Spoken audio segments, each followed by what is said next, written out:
Bienvenue sur Philosophie bouddhiste, l'espace où les enseignements anciens rencontrent les défis modernes. Ici, nous explorons la sagesse du Bouddha pour cultiver la paix intérieure, la compassion et l'épanouissement. Il y a une chose étrange que personne ne vous dit quand vous êtes jeune.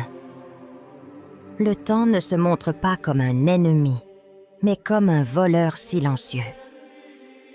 Il ne vous agresse pas, il ne court pas plus vite. Il attend simplement que vous soyez distrait, que vous soyez ailleurs. Et c'est là qu'il vous prend tout ce que vous ne saviez pas devoir protéger. L'enfance a ses saisons éternelles, où chaque heure semble contenir un monde. Puis, les années passent et ce monde s'efface, englouti par le calendrier. Pourquoi ? Un jour, dans un village de montagne, un vieux menuisier m'a dit quelque chose que je n'ai jamais oublié. Il avait 87 ans. Il m'a regardé, puis a dit d'un ton calme « Le temps ne va jamais vite. C'est toi qui cours de plus en plus vite, et tu crois que c'est lui. » C'était un peu comme si tout devenait soudain clair. Ce n'est pas le temps qui change, c'est notre présence au monde qui s'effrite. Quand on est jeune, on vit les jours avec une intensité sans filtre. Un dimanche après-midi pouvait durer une éternité. Aujourd'hui, une semaine s'évapore sans laisser de traces. Ce n'est pas une question de quantité de jours vécus, mais de qualité de conscience investie dans chaque instant. Le cerveau, ce formidable mécanisme d'efficacité, finit par ne plus enregistrer les détails quand tout se répète. Le café du matin devient un automatisme. Le trajet habituel ne laisse aucun souvenir. Le cerveau ne juge plus cela digne d'être mémorisé. Et soudain, 10 ans se sont écoulés comme un rêve flou. On ne se souvient que des anomalies. Un voyage, une rencontre, un accident. Tout le reste est lissé dans le néant de la routine. C'est que ce que les moines appellent la cécité du temps. Cette façon de traverser les jours comme s'ils étaient acquis, banals, vides de sens. Pourtant, dans certaines traditions bouddhistes, on vous apprend à marcher très lentement, en pleine conscience, à ressentir chaque pas, non pas parce qu'il faut ralentir, mais parce que c'est la seule manière de se réveiller dans sa propre vie. Un exercice que m'a appris un maître zen consiste à changer une seule chose chaque jour, prendre une autre rue, s'asseoir à un autre endroit, goûter un fruit qu'on n'a jamais essayé. Cela semble dérisoire. Mais en réalité, c'est un acte révolutionnaire contre l'invisibilité des jours. Chaque changement ravive l'éveil. Le temps, alors, redevient palpable, dense, réel. Et si vous pensez qu'il est trop tard pour commencer, rappelez-vous ceci. Il ne s'agit pas de vivre plus lentement, mais de vivre plus réellement. Le présent n'est pas un instant passager. C'est un refuge que l'on oublie de visiter. Vous n'avez pas à rattraper le temps perdu. Vous avez seulement à vous poser ici, maintenant, et respirer. Ce moment, oui, celui-ci, est le seul que vous posséderez jamais. Le silence a une manière bien étrange de révéler ce que le bruit dissimule. Ce n'est pas une cloche qui sonne, ni une illumination brutale. C'est plutôt une sensation qui vous habite doucement. Et si tout ce à quoi j'ai couru n'avait jamais vraiment compté? J'ai rencontré une femme de 73 ans dans une maison de retraite à Kyoto. Elle s'appelait Amy et sa voix avait la texture du vent sur les feuilles sèches. Elle m'a dit « Pendant 50 ans, j'ai couru après ce que je croyais être la réussite. Mais le seul moment où je me suis sentie entière, c'était en tenant la main de ma petite fille malade, sans rien dire. Ce que nous appelons obligation, objectif ou responsabilité sont souvent des cages dorées. Nous les décorons avec soin, persuadés que c'est ça, la vie adulte.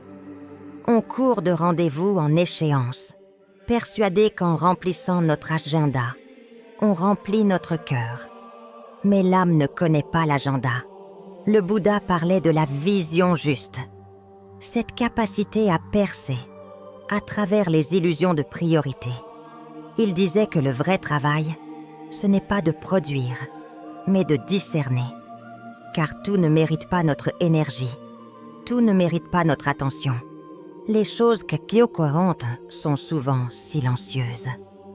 Elles n'envoient pas de notification. Elles ne crient pas pour être remarquées. Elles attendent amplement qu'on leur laisse de la place. Un regard échangé, un repas préparé avec soin, un silence partagé sans malaise. C'est là que la vie se cache. Ce sont ces moments-là que l'on regrettera de ne pas avoir honoré. Un exercice puissant que j'utilise souvent est celui du miroir du futur. S'imaginer sur son lit de mort, 30 ans plus tard, et se demander « Qu'est-ce que j'aurais aimé avoir fait de ce jour ?» Ce simple changement de perspective érode les faux impératifs et fait émerger les vrais désirs. Ce ne sont pas les grands exploits qui font une vie réussie, mais la fidélité aux petites vérités du cœur. Le courage de dire « je t'aime » sans raison. Le choix de se taire quand on pourrait blesser. L'audace de faire une pause dans un monde qui court. Ce n'est pas toujours confortable. Dire non à ce qui brille pour dire oui à ce qui éclaire prend du temps. Mais c'est dans ce refus du superficiel que naît la profondeur. C'est là que commence la vraie vie. Pas demain, pas quand ce sera plus calme. Maintenant, il y a des absences plus lourdes que les morts. Ce sont celles des vivants que l'on a laissés s'éloigner sans bruit. Ce frère qu'on ne voit plus. Cet ami qu'on n'a jamais rappelé. Ce voisin avec qui on a partagé des cafés. Et puis plus rien. Le silence s'est installé, comme une poussière sur une vieille photo. Un jour, dans un monastère de Corée du Sud, j'ai entendu un moine dire « Chaque relation que nous négligeons est une porte que nous fermons entre nous et le monde. » Cela m'a glacé. Car combien de portes avons-nous laissé se fermer sans même tenter de les retenir? Le bouddhisme enseigne que chaque interaction est un terrain sacré. Pas seulement les grandes histoires d'amour ou les amitiés de 30 ans. Même l'échange de regards avec une inconnue dans un bus peut être porteur de lumière. Ce que nous semons dans le cœur des autres, nous le récoltons un jour dans le nôtre. Mais nous avons appris à penser les relations comme un confort, pas comme une pratique. Pourtant, pardonner, écouter, dire merci, se taire au bon moment, ce sont des actes spirituels. Ils demandent une attention presque monastique. Et ils transforment, pas toujours l'autre, mais nous, inévitablement. J'ai connu un homme, Paul, qui n'avait pas parlé à son frère depuis 27 ans. Une dispute banale, un orgueil devenu habitude. Quand il a appris que son frère était hospitalisé, il a hésité 3 jours. Puis il y est allé. Ils ont pleuré, rien dit. Puis tout s'est dit en silence. Paul m'a confié ensuite. Je croyais que j'avais besoin d'avoir raison. En fait, j'avais besoin de retrouver mon frère. On n'a pas besoin de tout réparer. On n'a pas besoin que l'autre change. Parfois, on a juste besoin de faire ce geste intérieur. Laisser fondre la colère. Offrir le pardon, même s'il n'est jamais reçu. Les gestes les plus puissants ne sont pas ceux que l'on publie. Ce sont ceux que l'on répète sans bruit, penser à quelqu'un, lui écrire, même si on ne l'envoie pas chez pas. Tenir son nom dans une prière, c'est ainsi que se bâtit la paix, non pas dans les retrouvailles, mais dans l'ouverture du cœur. Ce n'est pas la quantité de relations qui compte, mais la qualité de présence qu'on y a mise. Et même si l'autre ne répond pas, même si le lien est rompu, chaque geste de bonté déposé dans l'invisible revient toujours, d'une façon ou d'une autre, quand le tumulte du travail cesse. Que les courriels ne tombent plus, que les lundis ne pèsent plus sur les épaules. Un grand vide peut apparaître. Et dans ce vide, une question nue, désarmante. À quoi je sers maintenant ? Je me souviens de Mireille, une ancienne directrice d'école à la retraite. Une femme brillante, méthodique, que tout le monde respectait. Après sa retraite, elle a sombré dans une sorte d'errance intérieure. Elle disait « J'ai consacré ma vie à éduquer les autres. Mais maintenant que personne ne m'attend, que reste-t-il de moi ?»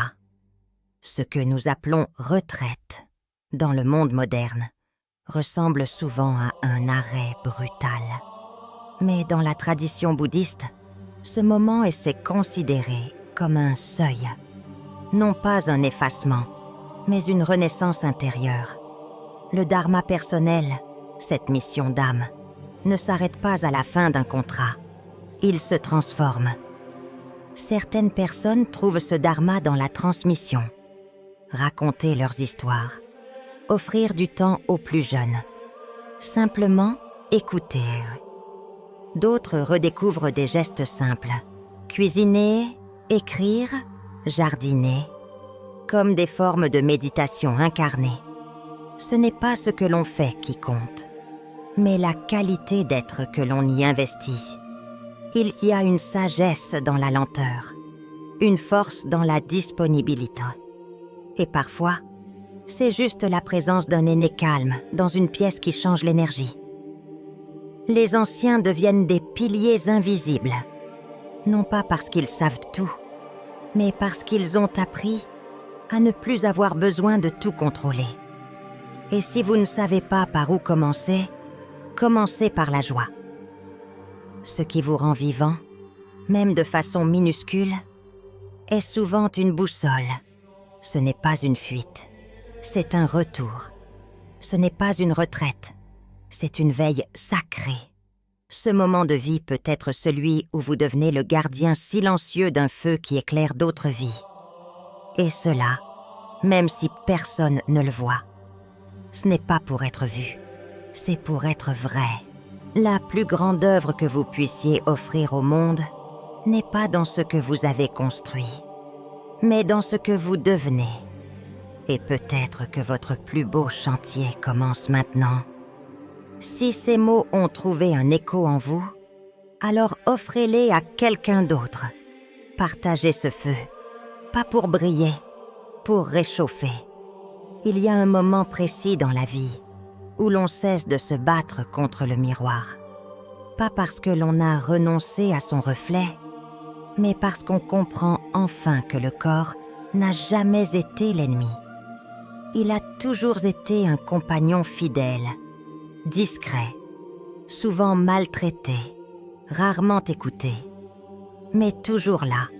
Ce moment arrive souvent après 60 ans, quand les gestes deviennent plus lents, les réveils plus silencieux, les articulations plus bavardes. Ce n'est pas une défaite. C'est un autre langage que le corps commence à parler. On a trop souvent traité le corps comme une machine. Il faut qu'il tienne, qu'il produise, qu'il serve. Mais personne ne nous a appris à l'aimer comme un être à part entière. Le Bouddha parlait du corps comme d'un temple, non pas un lieu de culte figé, mais un sanctuaire vivant, vulnérable, précieux, où chaque douleur est une cloche, chaque fatigue une prière, chaque ride une offrande. À une retraite, j'ai rencontré une femme, Cécile, ancienne danseuse. Son corps avait été son outil, son expression, sa gloire. Après une fracture de la hanche, elle m'a dit « Je ne danse plus comme avant, mais je ressens mes mouvements comme jamais. Avant, je dansais pour les autres. Maintenant, chaque geste est pour moi. » Il y avait dans ces mots une noblesse qu'aucune scène n'aurait pu amplifier. Vieillir, ce n'est pas devenir inutile. C'est apprendre une autre forme d'utilité, celle du soin, de l'écoute, de la lenteur. Et cela commence par redonner une voix au corps, pas pour le juger, mais pour l'entendre. Demandez-lui, de quoi as-tu besoin aujourd'hui? Et écoutez sans corriger. Beaucoup confondent la vitalité avec la performance. Pourtant, il y a une vitalité dans la présence, une énergie dans le repos, une force dans la tendresse envers soi-même. S'étirer doucement le matin, sentir l'eau chaude sur la peau, respirer lentement à la fenêtre. Ces gestes ne sont pas inutiles.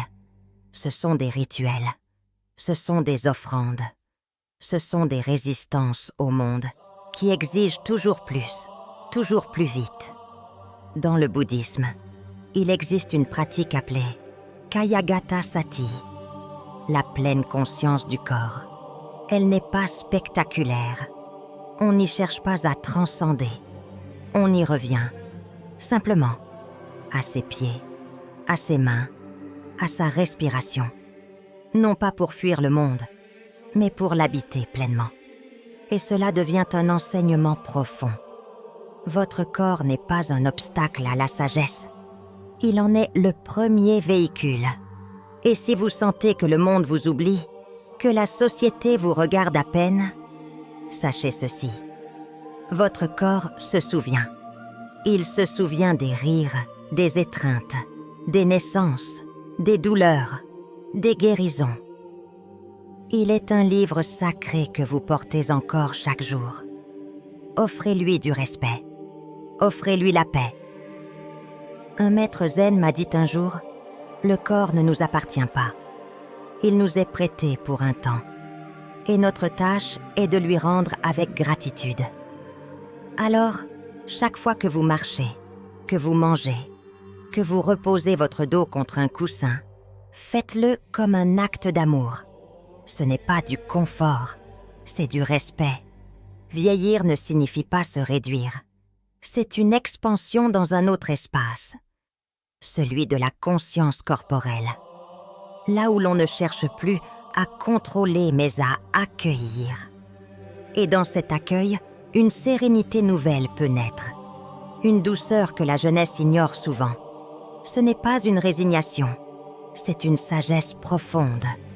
Le corps ne demande plus de prouesse, il demande de la présence. Alors soyez là, chaque jour, même pour 10 minutes, même pour un sourire devant le miroir. Et rappelez-vous, ce corps est encore en vie. Il vous parle, il attend que vous répondiez, non pas avec des corrections, mais avec de la compassion. Il est étrange comme le monde nous fait croire que l'apprentissage est une affaire de jeunesse. Comme si, passé un certain âge, on n'avait plus rien à découvrir, plus rien à dire, plus rien à transmettre. Pourtant, les plus grandes leçons ne viennent pas des diplômes, mais des silences traversés, des épreuves endurées, des chagrins métabolisés, de la patience cultivée en secret. À 91 ans, un moine laïque m'a accueilli dans sa petite maison de terre battue. Il m'a posé une seule question. « Qu'apprends-tu en ce moment ?» Je m'apprêtais à répondre quand il ajouta « Moi, j'apprends à pardonner à mes souvenirs. » Ces mots m'ont frappé comme un koan. Pas pour leur sagesse, mais pour leur tendresse. Il ne cherchait plus à accumuler du savoir. Il apprenait à se libérer de ses propres histoires. C'est cela la vraie éducation. Celle qui continue quand le monde ne regarde plus. Celle qui se fait en silence, avec humilité. Le bouddhisme appelle cela prajna, non pas la connaissance des livres, mais la compréhension enracinée dans le vécu. Et à ce stade de la vie, il ne s'agit plus seulement d'apprendre. Il s'agit aussi de transmettre, pas en prêchant, pas en enseignant, mais en incarnant. Les jeunes n'ont pas besoin de vos conseils. Ils ont besoin de vous voir vivre avec paix. C'est cela qui les touche. C'est cela qui reste. Racontez vos histoires, même celles qui vous semblent banales. Dites-les, écrivez-les, offrez-les, pas pour être admirés, mais pour semer. Car ce que vous avez appris sur l'amour, la perte, l'espoir, le courage, est un trésor que personne d'autre ne possède comme vous. Une femme que j'ai connue, ancienne infirmière, lisait des contes chaque mercredi à la bibliothèque municipale. Elle disait que c'était sa forme de méditation sociale. Chaque voix tremblante, chaque regard d'enfant captivé, était pour elle un acte de présence. Elle n'enseignait rien, elle offrait. La sagesse ne crie pas, elle murmure. Elle ne s'impose pas, elle rayonne. Et vous, aujourd'hui, vous êtes porteur de ce rayonnement. Vous n'avez pas besoin de podium, juste d'un peu de confiance en la valeur de ce que vous avez traversé. Et si vous pensez ne rien savoir de spécial, regardez encore. Avez-vous aimé? Avez-vous survécu? Avez-vous tenu bon? Alors vous avez quelque chose à partager. Pas une leçon, une lumière, subtile mais contagieuse. Il y a une phrase dans un texte ancien qui dit « Lorsque le vent souffle, les vieux arbres ne résistent pas, ils chantent. » Soyez cet arbre. Laissez votre vie devenir une chanson. Pas pour plaire, pour honorer. Il y a un fil invisible qui traverse toutes ces années, toutes ces blessures, toutes ces renaissances. Un fil discret, mais incassable. Vous l'avez suivi parfois sans le voir, d'autres fois en vous y accrochant désespérément. Ce fil, c'est la conscience que quelque chose de plus vaste vous traverse. Et ce quelque chose demande à être regardé en face, maintenant. Vous n'êtes plus là pour courir, prouver, corriger. Vous êtes là pour témoigner, pour ressentir, pour accueillir. Il y a dans le crépuscule de la vie une clarté que l'aube n'a jamais connue. Les souvenirs deviennent des lanternes, les absences deviennent des maîtres, les silences deviennent des espaces sacrés. Et dans tout cela, il y a vous, toujours debout, toujours en mouvement intérieur, toujours capable d'aimer encore une fois. Il ne s'agit plus de chercher la paix, il s'agit de la reconnaître là où elle a toujours été, dans le regard qu'on pose sur soi, dans le souffle qu'on n'a pas besoin d'améliorer, dans cette main qu'on tend sans raison. Et si vous vous demandez ce qu'il reste à vivre, sachez ceci, il reste tout, tout ce qui compte, tout ce qui ne dépend pas du monde extérieur. Il reste la possibilité d'une parole vraie, il reste la puissance d'un geste doux, il reste l'éclat d'un regard qui comprend sans juger. C'est maintenant que vous êtes le plus précieux, non pas parce que vous avez tout compris, mais parce que vous savez écouter. C'est maintenant que votre présence est un cadeau rare. Offrez-la. Et si ce voyage, ces mots, vous ont touché quelque part en vous, alors ne les gardez pas pour vous. Tendez-les à quelqu'un. Partagez ce que vous êtes. Non pas en discours, mais en silence, en acte, en présence. Le monde n'a pas besoin de plus de bruit. Il a besoin de vous, tel que vous êtes, ici, maintenant. Partagez ce message avec quelqu'un qui en a besoin. Et surtout, restez. Car votre simple présence change déjà quelque chose.